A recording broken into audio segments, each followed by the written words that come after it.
Which profession has the most messed up people? Story 1.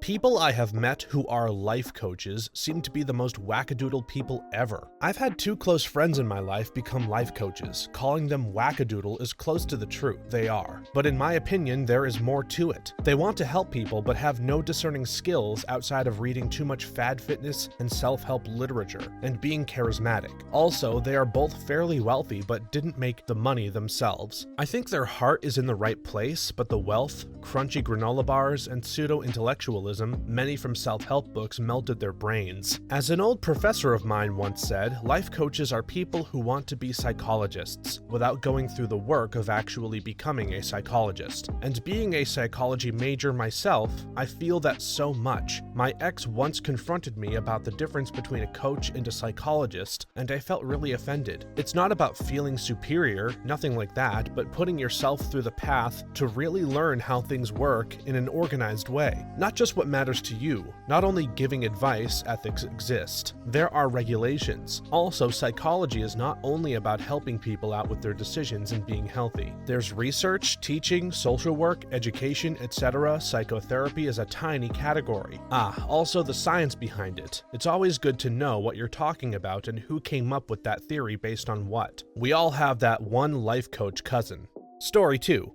The car business is full of degenerates. I was in college and interviewed to sell cars. The interviewer said, "You might feel bad the first time you get some old people on a fixed income and sell them a car you know they can't afford, but once you get that commission check, you'll forget all about it." I got up and walked out. This is exactly how I felt during my time working for AT&T in sales. I maintained my principles while there, but I took constant flack from management for not upselling enough. Listen, if someone comes in for a phone, I'll sell them that phone, maybe a case and earbuds to accessorize. Past that, unless they actually seem to need something, I'm not slinging random BS to pad your store's sales metrics. I left after a year or so. The slimy nature of those places disgusts me now. I listened to an episode of This American Life where they spent a month at a car dealership. Not sure if this is standard, but the dealership they went to, the manufacturer sets really high monthly sales goals that can be attained, but just barely. If they meet their goal, they get a huge bonus that mean the difference between being in the black and killing the business. They hit their goal less than an hour before the deadline after making a deal that in itself was a loss, but with the bonus it didn't matter. Then when they came into work the next day, the clock had reset. Sounds like playing a real-life version of Majora's Mask on repeat, with that moon constantly getting bigger and bigger. There's nothing more annoying than dealing with car dealerships.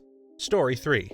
Prison guards. My ex was a CO at one point, and he quit because he couldn't stand how horrid the others were to the prisoners. He made the point that if you treat them all like animals, how do you expect to rehabilitate prisoners? He wouldn't tell me a lot because he said some of the things he witnessed were vile. He tried to be kind to the prisoners, not to the point of allowing them to run over him, but to show that he saw them as human beings. My ex isn't even that great of a person, but I'll give him this one. My aunt has been in and out of prison systems for the last few years. It's a long story, and while she did deserve to serve time, she's not a bad person. She's a broken woman who lost her child, fell into drugs to control her grief, and made some really bad choices. The COs she told us about were horrid. They look down on all of them and treat the women even lesser than the men. They would treat her like she was a murderer or something, steal their mail, and wouldn't allow them to seek medical attention when they needed it. I don't know why, in America of all places, we have allowed our prison systems to become so deplorable. I get that they are there to be punished, but they are also there to be rehabilitated and return to society as a more capable person. But they don't, because the prisons are just making them feel like they are nothing but trash. There is a reason that there is such a high rate of offenders returning to prison, because they are short of being tortured and are never given the resources or tools to get their life together. Not all prisoners are murderers, rapists, etc. Many are good people who made a bad decision, and probably when they were in a bad position in their life. I've got a buddy who recently retired from his job as a CO. I've never met anyone who hates their job more. I'd come over to hang out after work and he'd sit and stare at the table in his kitchen for 30 minutes before he could even start to talk to you.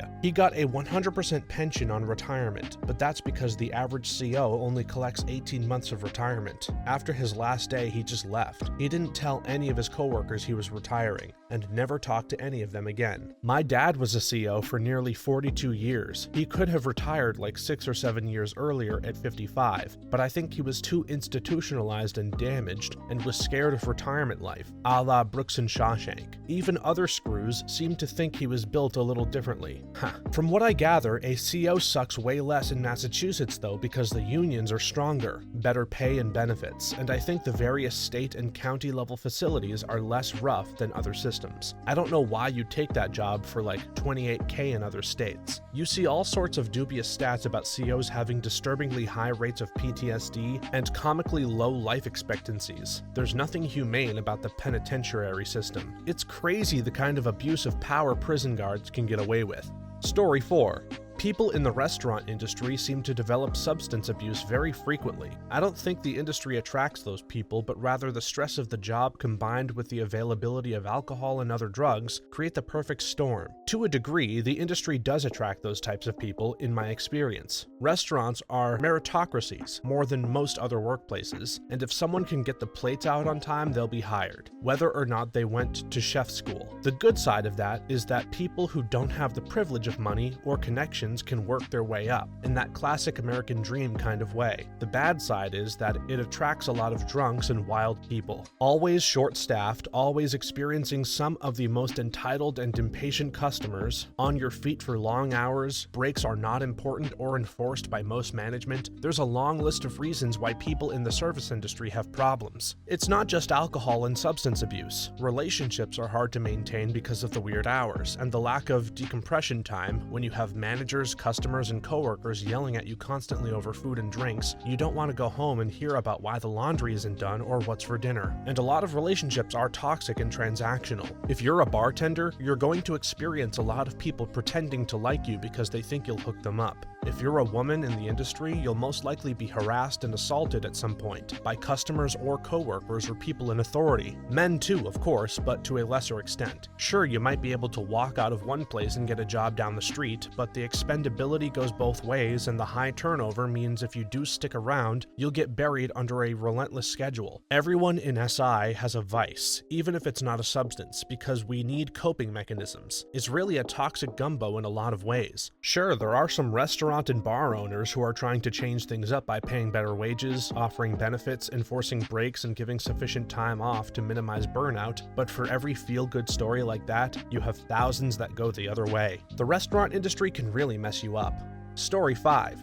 Honestly shocked no one has mentioned the music industry and scene. And at every level. Drug and alcohol abuse, domestic violence, sociopathy and narcissistic abuse, bullying, gatekeeping, rape, etc. Especially at the local level in everyone's local music scene. Even the hipsters, the musicians, the date, and all their friends, toxic as hell. I cringe looking back on my try-hard musical years. It's better to just do it for a hobby and mental exercise now. Though my passion has really waned over the years. I wish I'd clued in sooner. But whatever, I really didn't like the person I was becoming, regardless of the fact that I was failing to make connections or any other inroads. It was probably a blessing. Any kind of success would maybe have gone to my head, and I'd have come out with the worst attitude. I like to think I would still have despised the culture, because I do, but luckily, fate and circumstance essentially forced me out, and yeah, I was bitter for years. But if I had to learn the hard way that I didn't want to be surrounded by gross people anymore, then so be it. There really is a kernel of truth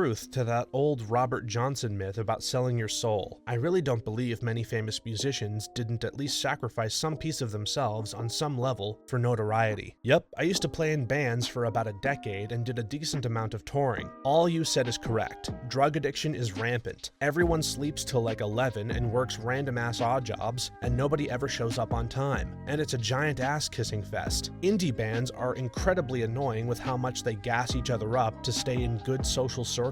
And then there's always an allegation that someone was being a creep or something, and then everyone treats that person like a pariah and acts like they were never friends. I can't imagine all the crazy people you'd meet in the music industry. Story 6. Healthcare. Some of the best providers I have ever met have very interesting life stories or messed up pasts. My aunt was deployed to a COVID floor during the pandemic. She's an RN and works in an outpatient clinic under normal circumstances. She said one very hard thing was when families would deny treatment because they were convinced the medical staff didn't know what they were doing or were actively trying to harm their loved one. Many were insistent that they wanted someone treated with ivermectin. She said all I could do was sit there and watch this person needlessly suffer and die. It's not like they were in a coma the whole time, they were suffering horribly. She told me November 2020 to January 2021 was the worst surge at her hospital, and it was like the tide turned during that time from parades and love for healthcare workers to open hostility. They had people phoning in bomb threats and death threats, and several crazies came on site with weapons, including a guy who stripped naked and was walking around the building with a knife. 2020 brought out a level of crazy I'd never seen before. I'm in healthcare and can confirm, doesn't matter if you're a doctor, nurse, PA, or whatever. At some point, it messes you up. At some point, everybody in it will see horrible things that they wouldn't really wish their worst enemy to be exposed to, face verbal and sometimes physical abuse, and the possibility of 24-hour shifts with 70 to 80-hour work weeks. It just beats you down, desensitizes you, and leaves you a shell at points in your life. This gets to the whole stereotype of doctors or nurses having kinks in bed, and in my opinion, that's a fairly well-deserved one. I've joked a few times, online and in person with people I know, that the Venn diagram of bedroom kink and healthcare worker is a circle. Because of how numb you get to things, you need other stuff to feel. Personally, I'm guilty of almost all of this. I've recoiled from my kids some days when getting home just because of something. I've gone into the bathroom and sat under a cold shower for half an hour to the point I'm shivering just to numb everything. In bed, I've gone from very vanilla to excessively submissive. It's messed up. The brain turns into a Tim Burton movie full of twisted vines in the graveyard of failures. Story 7. I was a busboy at 16 years old. At the very first staff meeting I attended, management started off by telling us no more doing coke in the parking lot. Our guests are not effing blind. I was literally a church-going altar boy and was scared to work there, but everyone was a high-energy character and kinda looked out for me. There was a bunch of slamming, yelling, cursing, and fighting, but nobody was malicious. After college, I worked in finance, a boiler room sales office, and those guys were a bunch of entitled, greedy, racist, elitist, narcissistic, violent douchebags. The first week, I was killing it and thought I could put up with the toxic environment because the money was great. I quit by the end of the week. When I was a cook, I walked in on my boss doing coke off of his desk. He offered me a bump. At another place, the expo once screamed, "Whose D do I have to suck to get a food runner?" We had an employee bathroom that the servers used to change into work clothes. One of the waitresses was late and the bathroom was occupied, so she just said, "Screw it, I've slept with most of you anyway," and changed in front of 6 cooks who were having our last cigarette before our shift started. I think I slept with her a week or two later. On Christmas Day, we were open and nobody wanted to get there. The supervisor was the lowest person on the totem pole and rolled a joint in the bar before we opened, held it up over her head and said, "Everyone has to take a hit off of this before we open." Spent most of that day with a cocktail at my station because the bartender was handing out free drinks to all the staff. Despite the crappy pay and lack of benefits, I miss cooking, but that's a young man's game that I can't play anymore. My first job was as a dishwasher at a barbecue restaurant, and I later became a host. I hated the customers, but I've never had coworkers like the ones I had there. Never any petty high school drama, and most of us were in high school. If you needed a day off, you could just trade shifts or find someone who wanted the overtime. The servers would split their tips with the hosts because we bussed tables and ran food and drinks for them if they were busy. We all went out drinking after work at least once a week, if not every other day. I really took working there for granted. Now I work in an office with women in their 40s who start petty drama for no reason. I remember my second job after quitting that restaurant. Someone asked me if I could cover their shift, and I asked which shift they were going to work for me. They looked at me like I just crapped in their mouth and slapped their face. Coke is a lot more common at work than you'd think. Story 8. Academia. Think of all the smart, dysfunctional weirdos from your high school. Now picture them 40 to 80 years old, refuse to retire, and they can't be fired thanks to tenure. It's a nightmare. Very akin to another world. I dropped out of a PhD program because I don't like how out of touch academics are, and as a low-income and first-gen college student, I felt very out of place constantly. The mannerisms, weird lingo, unspoken rules, superiority complexes, and fakeness is unlike any other industry I've been in. Maybe business and finance is similar. Also, their research can hardly ever be reproduced. There are no such things as SOPs, so different people in the same lab do things differently when they probably shouldn't, and most PIs are stuck in their ways no matter how old they are. If anyone reading is interested in science, maybe consider a career in medical lab sciences or an industry biotech or pharmaceutical company instead of academia. I'll combine this with some of the people mentioning healthcare and mention academic medicine. Disclaimer, this is a gross generalization based on personally witnessed trends after a decade in medicine. There are plenty of exceptions. Just as above, people who go into academia have weird social traits to begin with, and spend years in a little bubble of unreality where others are forced to listen to whatever they say. They become impossible to fire and trend towards abusing their positions. Interdepartmental politics start to dominate many interactions and even hospital/institution policies. Now combine this with medicine, jaded personalities, dark humor, extreme hierarchy, and detachment from normal schedules and routines. What you frequently get are spiteful little ego terrorists. They'll use others as stepping stones to elevate their own status. They discount patients as nothing but a set of lab and vital sign values, sometimes case studies. They revel in setting up echo chambers with captive audiences. It overall reminds me of Jabba the Hutt in Star Wars, a bunch of bloated, slimy worms bossing around terrified unfortunates or straight-up cronies. True, too many academics live in a bubble. Story 9. Doctors. It is quite a journey, but it changes personalities a lot, and one day you've become this cynical, rude person who is at high risk to ruin your personal life. They have one of the highest suicide rates, and yet they work in multiple jobs, learn and study all their life. It is interesting, but they have to sacrifice a lot, including their family time, and it affects everybody. Also, if you do something wrong, you'll hear about it a lot, and quite rarely they'll say thank you. I'm an OBGYN. There's a lot of weird personalities in my field as well, and the surgical aspect is less of being a psycho in that you can open someone and more of the logistical pressure during surgery. We've all seen catastrophes when things go wrong, how patients and families have to live with bad outcomes, and how they come back asking for solutions, and either the solution is terrible or there is no answer but the patient still has the problem. People in the OR talk and gossip, and if you need to do something out of the ordinary, 3 days later you get approached by other doctors, and you're sorting out the end message of a game of telephone. And now, suddenly there's a rumor going around that you poured orange soda into the patient when the original issue was that you just asked for a less common instrument. Decisions have to be made immediately in the OR.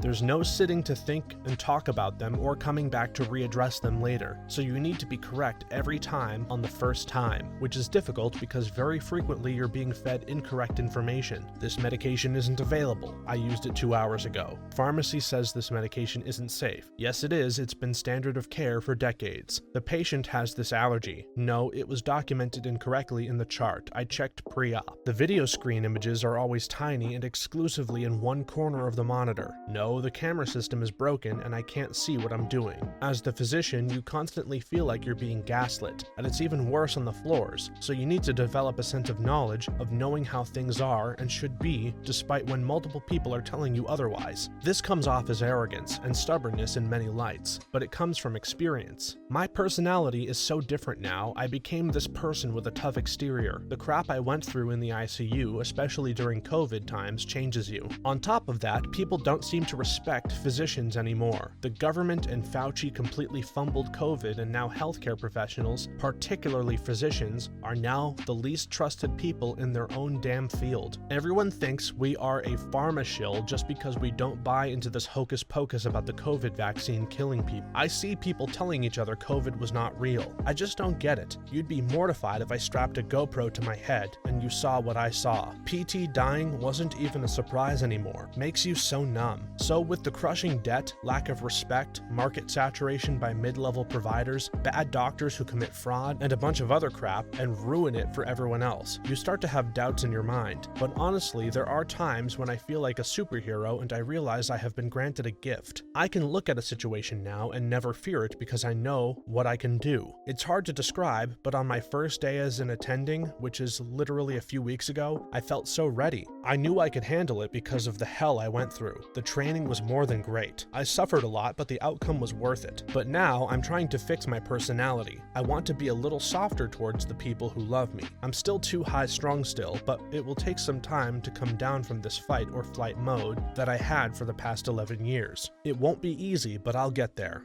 Story 10.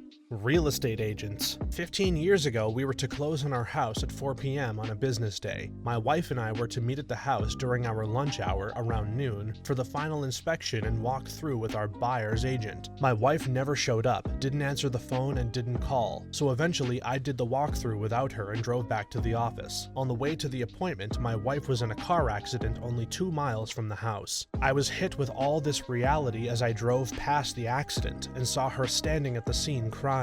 This is not one of my favorite memories, but I'm glad she was not seriously injured. Her cell phone was broken in the collision and her car was totaled. We got her to the hospital, and after learning she was okay, we rescheduled the closing for 5:30 p.m. The other seller's agent did not attend the closing. At first, we didn't think much of it, since people's schedules are often not very fluid, but because the seller's agent did not attend, we needed to drive to the realty office, only half a mile from the home, to get the key to the house we just bought. We got there, and they were closed with one agent still lingering inside. We explained the situation to them through the glass door, and while we had the appropriate legal paperwork, and he could verify the appointment and sale information, and he called the seller's agent, and he had the house key in the office, he, through the glass door, refused to give us the key. It would have to wait until tomorrow, the next business day. He's asshole number 2. We drove to the house and sat on the front porch with our 3 children, ages 5, 7, and 14, and my wife cried. We had built up this new start in a new home idea with our children, like I think many families do, and we couldn't enjoy it the very way we planned. So we stayed at a hotel that night and got the key in the morning. We learned from our buyer's agent last night that because the timing of the closing appointment was pushed past 5 p.m. and the other seller's agent would not have been able to deposit her commission check on that day's business, she had 1. Decided not to attend the closing appointment, and 2. Instructed the remaining agent at the realty office to not relinquish the house key until her check cleared. This makes her asshole number 1. My ex worked for a mortgage broker, so his job mostly consisted of winning, dining, and partying with real estate agents. He was an asshole narcissist who had gone through 12 jobs in the 10 years we were together because he kept getting butthurt over being told how to do his job. When he began working for this mortgage company and fell in with the realtor crowd, this man found his people. Holy hell, these were the most awful people I have ever met.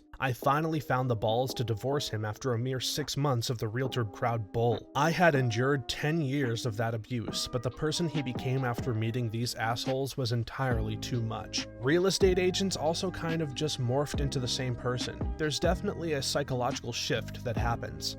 Story 11.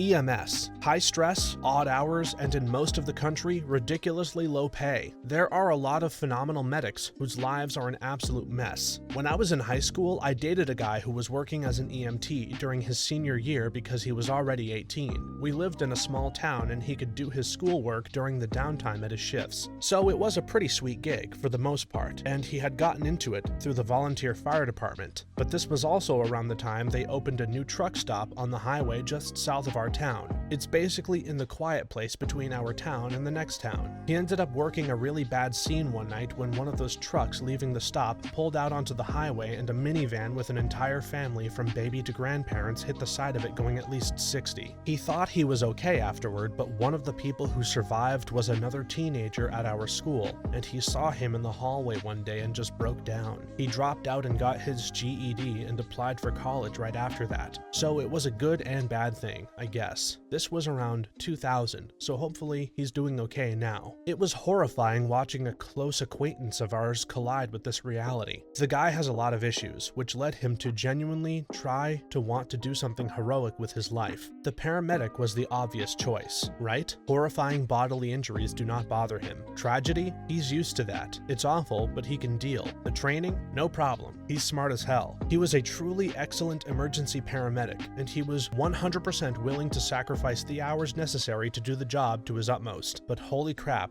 dude, the pay is a pittance. He just wanted to live modestly, be a hero, and support his family. But that can't happen on what they were willing to pay him, which was $2 above minimum wage. The man could make more waiting tables. It is obscene. These guys really don't get the love that they deserve. Story 12. Film industry. Lots of egomaniacs and emotionally unavailable individuals. 10+ hours a day with lots of unforeseen overtime back to back for weeks or months at a time. Then you end up unemployed for months at a time, gearing up for the next onslaught of work. Either always traveling for a job in the middle of nowhere or stuck in a studio. We say the stuff runs downhill, so usually anyone in a higher position feels the need to belittle you. Barely anyone likes to take accountability and will quickly pass on the blame if they can. Again, usually to someone down the chain. Fast-paced, high-pressure environments. Crazy amounts of money riding on projects. Lots of substance abuse and affairs. Rap parties especially go crazy. The city I'm from has a good film community, so I've had a blast so far, but have definitely endured abuse from the occasional interstate folk and heard other crazy horror stories. It's definitely a crap industry, more toxic than most. If you're not being abused or taken advantage of, low to no pay, long hours yelled at by the higher-ups on power trips, then you're a victim of gatekeeping by people constantly telling you to pay your dues. This goes on for years until maybe someday you get a decent paying gig or a guild membership, and the money makes the abuse and long hours worth it, even though the money is barely enough to live in one of the most expensive cities on the planet. It really attracts two kinds of people. People who want to be creative and make the passion projects that have been burning inside of them, and people that get their rocks off by abusing the first group. It's incredibly toxic. The Me Too movement barely scratches the surface and didn't change much. Men and women are still being sexually assaulted by mostly male executives. Bigger yet, the whole industry thrives on workers being taken advantage of because there really isn't any short supply of people to replace you with. The strikes are kind of addressing some of that, but once they're over, things will go back to the toxic normal that is Hollywood. I'm glad I failed out of this industry and got myself a stable job in logistics. The social politics with other crew members can also be horrendous. It's an industry based solely on nepotism, and if you aren't liked by the correct people, then you don't get the jobs. Doesn't always matter how hard you work or how skilled you are. I've definitely seen a fair share of wonderfully talented individuals begin to lose work to those inexperienced just because they have a bigger personality. So not only are you working to the bone, but you also have to spend your free time networking and making friends with people. Then on top of that, you have to be discreet that you are networking, because if they catch on, then the eye rolls come in and you are cast aside. Not only does it have messed up people, but it's also a shady industry as a whole.